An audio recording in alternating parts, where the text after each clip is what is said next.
Bismillahirrahmanirrahim. Assalamualaikum warahmatullahi wabarakatuh. Selamat bertemu kembali dalam mata kuliah Total Quality Management.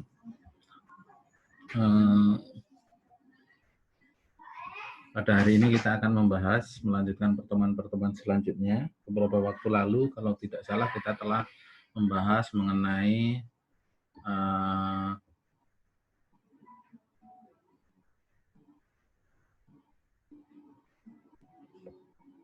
7 alat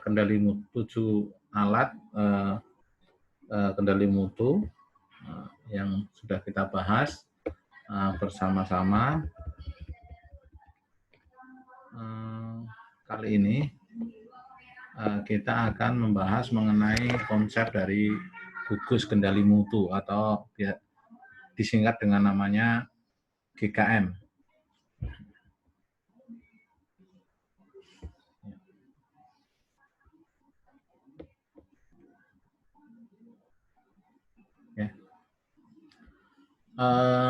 Atau dalam istilah lain itu disebut dengan Quality Control Circle atau QCC. Ada beberapa hal yang melatar belakangi gugus kendali mutu itu dibentuk. Namun demikian kita bahas dulu mengenai pengertiannya. Gugus kendali mutu adalah kumpulan atau kelompok karyawan dari suatu unit tertentu yang biasanya adalah unit itu dari suatu bagian yang sama atau unit yang sama yang bekerja pada bidang yang sama, area yang sama, dan bertemu secara berkala dalam upaya untuk pengendalian mutu melalui cara pertama adalah identifikasi permasalahan, kemudian menganalisis, kemudian mencari rencana pemecahan masalah yang akan dihadapi dalam pekerjaan di unit kerja tersebut dengan menggunakan teknik kendali mutu. Teknik kendali mutu beberapa di antaranya sudah kita bahas beberapa waktu, yaitu dengan salah satunya dengan The Seven Tool, 7 alat kendali mutu. Sasaran dari gugus kendali mutu ini, jadi gugus kendali mutu itu adalah suatu gugus yang terdiri dari beberapa karyawan, nanti ada identifikasinya sekitar 3-10 orang, dan biasanya itu diusahakan ganjil, 3-9 juga lebih bagus, dalam upaya menyelesaikan dan menyelesaikan permasalahan dan mengendalikan permasalahan mutu. Filosofi yang dibangun gugus kendali mutu ini adalah karena mereka adalah orang yang paling paham dengan permasalahan yang mereka hadapi. Karena sifat mutu secara umum juga dipersepsikan sebagai dalam suatu industri atau manufaktur secara khusus juga dalam melakukan proses produksi, baik itu jasa maupun barang. Meskipun dalam total quality mutu, total quality management atau manajemen mutu terpadu, bahwa mutu tidak hanya sekedar proses yang ada di produksi. Nah, sasarannya dalam gugus kendali mutu ini adalah yang pertama, itu meningkatkan kemampuan manajerial pada karyawan operasional agar tumbuh kebiasaan berpikir analitis. Jadi biasanya adalah para karyawan yang mengerjakan sesuatu hal yang sifatnya operasi atau teknis, tadi sudah saya sampaikan. Di mana mereka menghadapi suatu proses, menghadapi suatu produk, pemeriksaan, dan sebagainya. Dan nanti cara menyelesaikannya itu bukan atas dasar asumsi, perkiraan, tapi berdasarkan metode ilmiah. Itu yang paling penting. Jadi dengan cara berpikir secara analitis. Nah, sasaran yang lain adalah untuk mendorong setiap karyawan memberikan sumbangan berpikir, sumbangan pikiran, atau nanti mungkin akan ada waktu kita bicarakan bagaimana cara memberikan sumbang saran atau sumbangan pikiran terkait dengan pengendalian mutu. Sehingga nanti tercipta suatu lingkungan kerja di mana karyawan akan sadar akan mutu. Nah, apa itu mutu? Pernah kita sampaikan bahwa mutu itu adalah suatu keunggulan transenden, keunggulan. Nah, dan mutu bisa dipandang dari beberapa sudut, misalnya mutu kalau berbasis ini adalah di perusahaan, maka berbasis pada kesesuaian terhadap standar atau produk spesifikasi. Jadi ketika seseorang itu mengeluarkan atau bagian produksi melepaskan suatu produk yang tidak sesuai dengan standar, itu dianggap kurang bermutu atau bisa dibilang dalam tahapan itu adalah reject. Kemudian juga di sini agar tercipta lingkungan kerja di mana karyawan itu sadar akan permasalahan dan merasa punya kepentingan untuk memperbaikinya, karena dianggap adalah dia adalah orang yang butuh, dia adalah orang yang paham. Kemudian yang ketiga adalah untuk meningkatkan moral karyawan dengan membuka kesempatan berperan. Jadi ini secara tidak langsung dalam konsep-konsep prinsip manajemen mutu adalah pelibatan karyawan atau pemberdayaan karyawan. Jadi karyawan dari level bawah itu juga dilibatkan, diberikan kesempatan untuk berbicara, diberikan kesempatan untuk berperan dan berkontribusi dalam mengembangkan mutu.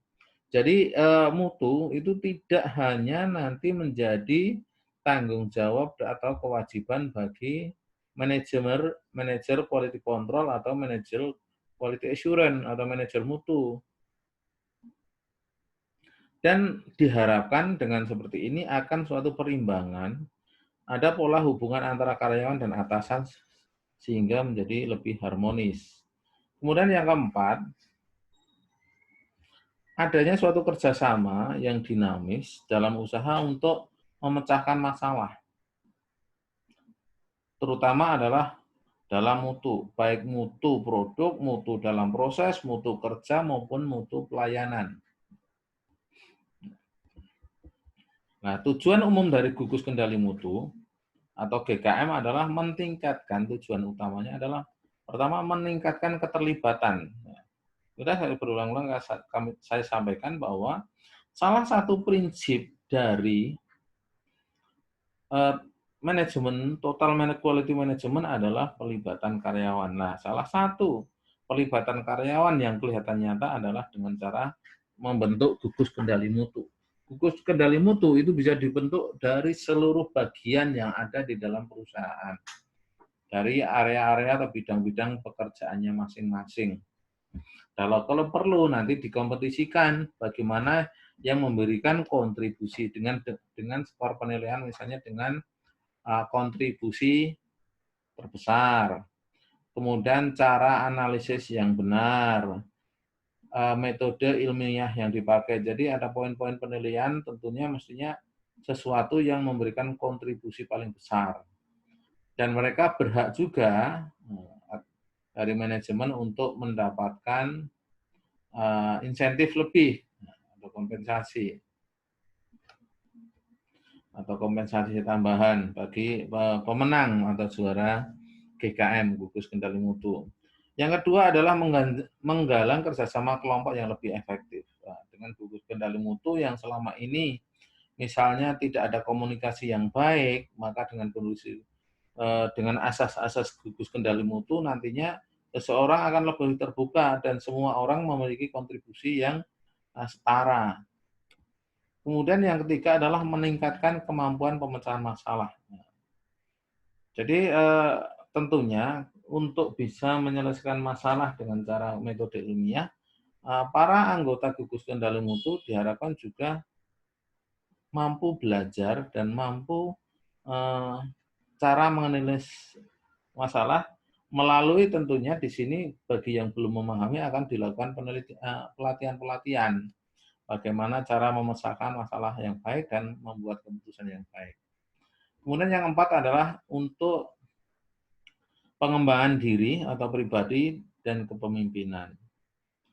Jadi karena melalui konsep ini semua orang punya suara. Jadi ada kesempatan bersuara, ada kesempatan untuk menyampaikan pendapat, dan kesempatan untuk mengeluarkan ide-ide, maka dari situ akan nampak bahwa seorang operator tidak hanya semata-mata bekerja mengurusi alat yang dia pegang, produk yang dia proses, tapi di situ juga akan terlihat bagaimana dia mampu mengembangkan dirinya dan berkesempatan tentunya membuka kesempatan kepada manajemen yang levelnya lebih atas untuk juga bisa memberikan kesempatan kepada karyawan tersebut untuk mendapatkan promosi yang lebih tinggi. Tidak hanya menjadi seorang operator pada lingkungan tertentu. Karena dari situ pemikiran-pemikirannya itu akan nampak. Bagaimana isi kepalanya dan bagaimana itu memberikan kontribusi dan cara berpikirnya. Kemudian adalah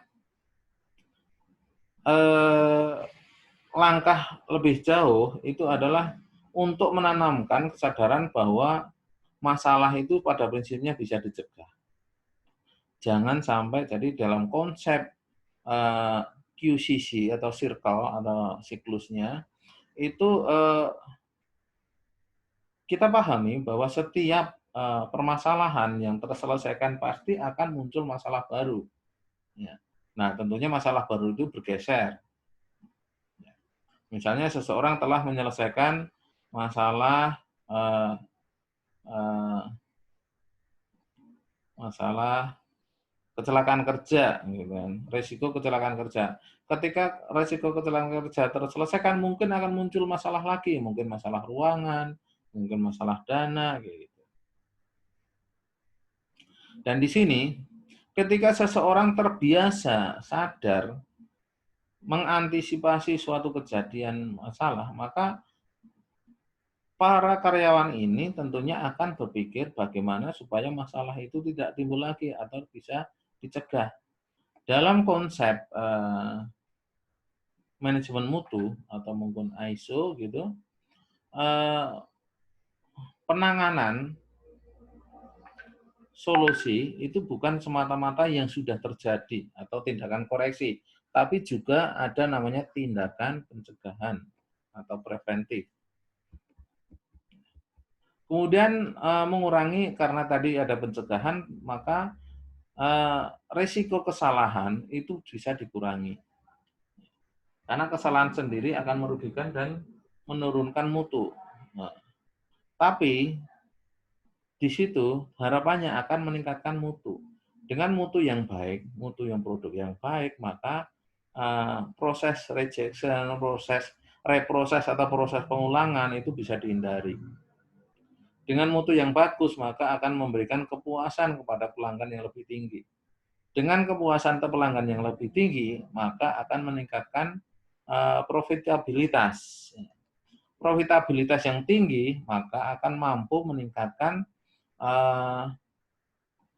tingkat kesejahteraan yang lebih tinggi lagi bagi karyawan. Dan tingkat kesejahteraan yang tinggi akan mampu meningkatkan motivasi kerja dan kepuasan pelanggan, pekerja atau karyawan.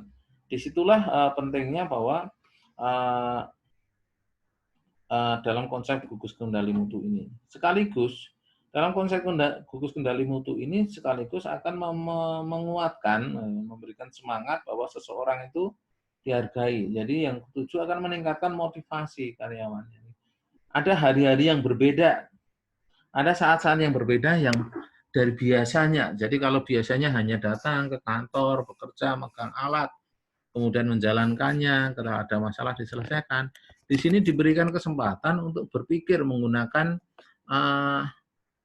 kecerdasan emosionalnya. Nah, kecerdasan diberikan kesempatan untuk menggunakan penalarannya, kognitifnya, bukan hanya ototnya. Nah, di sini ada kesempatan, dari situ tentunya karyawan akan merasa diberikan penghargaan dan akan menimbulkan motivasi. Nah, melalui gugus kendali mutu akan terbentuk tim-tim yang tentunya pasti di situ akan ada komunikasi yang terarah. Kenapa terarah? Karena ada suatu fokus yang akan dipecahkan bersama menjadi permasalahan bersama dalam kelompok.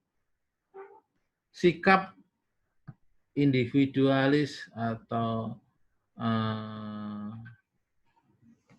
sikap yang untuk dirinya sendiri akan bisa dikurangi, tidak masa bodoh.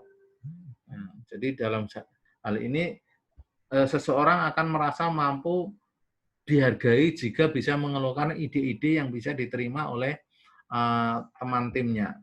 Kemudian menciptakan hubungan atasan dan bawahan yang lebih serasi. Nah, walaupun di dalam diskusi mungkin akan muncul perselisihan pendapat, ada suatu debat. Tentunya debat itu atau komunikasi atau diskusi itu lebih cenderung ke ada suatu upaya untuk mempertahankan pendapat, bukan hanya sekedar debat kusir. Jadi lebih bisa menyampaikan bahwa ketika suatu pendapat tidak atau belum diterima oleh tim anggota yang lain, maka harus dikemukakan alasan-alasannya. Begitu juga hal ini tidak terlepas kepada antar tim, tapi juga terhadap atasan atau bawahan. Dengan demikian, hubungannya lebih objektif terhadap suatu permasalahan-permasalahan, bukan hanya subjektif antara baik dan buruk, jelek dan mohon maaf, baik buruk maupun jelek maupun baik. Kemudian salah satu secara khusus gugus kendali mutu ini akan meningkatkan kesadaran akan keselamatan kerja. Karena apa? Kalau hal lain aja dipikirkan, apalagi yang menyangkut keselamatan dirinya, maka seseorang akan berani menyampaikan bahwa ada sesuatu yang berbahaya terhadap dirinya atau timnya, maka akan berkesempatan atau karena ada ruang, maka dia berani berpendapat. Kemudian sasaran yang lain adalah untuk tujuan yang lain adalah untuk meningkatkan pengendalian produk. Ya, pengendalian produk itu artinya apa? Ketika mau akan reject atau mengalami penyimpangan yang banyak karena kita dalam proses pengendalian, maka itu tidak akan terjadi. Jadi ada tanda-tanda, nanti kita akan membahas melalui statistical process control, ketika ada suatu produk yang akan menyimpang, itu akan sebetulnya akan tidak tiba-tiba. Saya contohkan sederhana seperti ini. Misalnya suatu printer,